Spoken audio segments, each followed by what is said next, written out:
This is how Rachel DeBoga fights.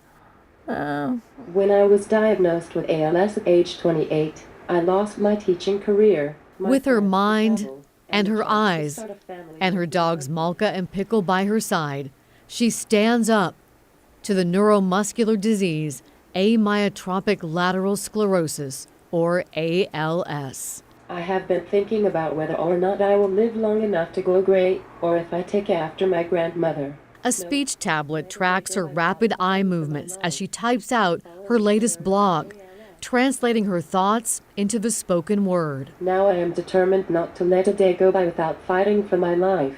She's been published in Huffington Post and has a regular column on the ALS Worldwide website.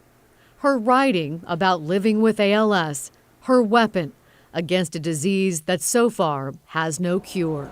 It gives me purpose and a way to fight back. It doesn't feel like almost a decade ago.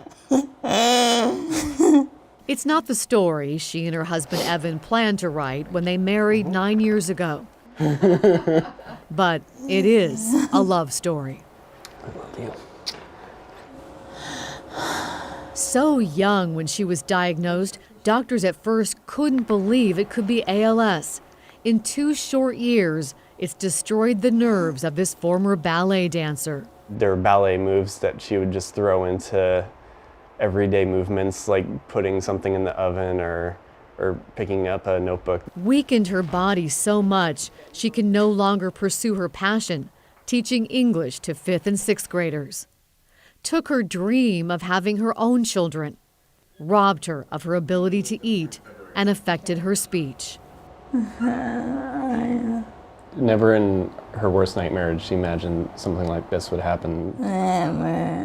But can't take what they hold most dear.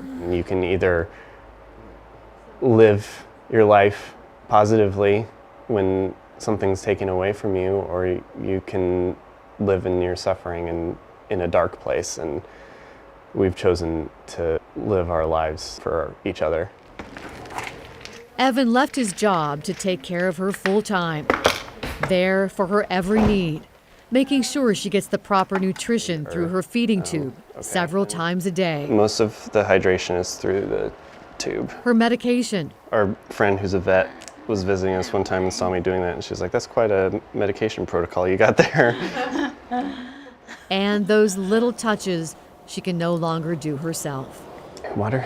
She thinks I'm the most hilarious man. All set. Okay. Rachel and Evan get help in dealing with the disease from a world-renowned ALS clinic. Hi, Rachel. Hello. At Providence, Portland. They moved here from California just to be near it. On this trip, Rachel's parents have come from Virginia to support them and to find out more about her treatment. We're going to see physical therapists, speech therapy, pulmonary therapy. 9 or 10 different specialists will rotate through to see Rachel, all in one place. Can you go corner to corner of your mouth with your tongue? One-stop shopping for ALS patients. Okay. Shown to increase life expectancy and quality of life. And put my finger Rachel on your visits cheek. the clinic every 3 months. Okay, and don't let me close it. She is tenacious and determined to be positive and to fight and take any opportunity. And so Patients come from all over the country to see Dr. Kimberly Goslin, you look really pretty. along with the ALS Association. But is there anything specific you wanted to talk about? She pioneered the holistic model, You're becoming this famous writer now. considered the gold standard for ALS treatment. Yeah, you're a tough lady. Dr. Goslin examines Rachel Excellent. to see how she's doing and whether the disease has progressed. And you have hand braces. Do you wear them? A more more effective treatment is really just around the corner. There's just a lot happening in the research, so I feel like there's a lot of reason to be hopeful. Rachel's parents hang on to the hope that there is a cure, that Rachel will have a wonderful life with her husband and be able to outlive Bill and I, as it should be. 4, 3, 2, walk. It's the mission for thousands of people nationwide. Doing great? Cool.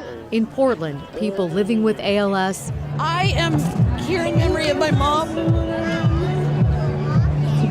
My family is walking for me. their family and friends join the annual walk to defeat ALS. I can't get a smile off my face seeing everybody out here for the same thing. Evan and his dad are here. Yeah, it's really great that so many folks have came out and they raised so much money. Malka and Pickle are here too. I know she's in a lot of pain today. And Rachel and Evan cut the ribbon to kick off the walk in 2016. amazing. This time, though, she didn't feel well enough to join in. She's just going to be blown away by the donations and by the people that were out here and just this massive line of humanity just marching against this disease.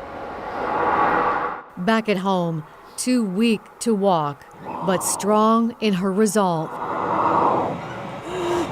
Rachel marches forward with another blog. Yeah.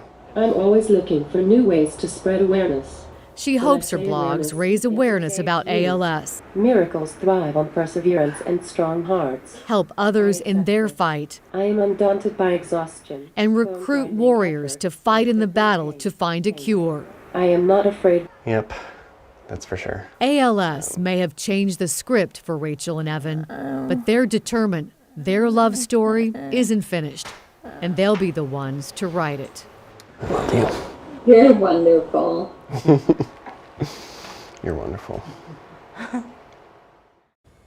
If you'd like to help Rachel in her fight against ALS, we have a link to the local ALS Association chapter along with Rachel's story on kgw.com right now. The ALS Association annual gala and auction is Saturday, April 7th. I'll be the MC, and Rachel and Evan will be guests of honor. We'd love to see you all there. Well, in case anybody's wondering, Laurel, that's what love looks like. I think you're so right. You look at them and you say, even in their struggles, they find joy.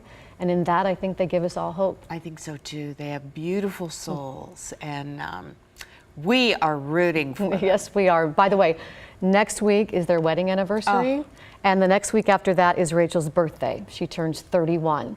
So we want to wish her all the best and hope for a cure. Absolutely.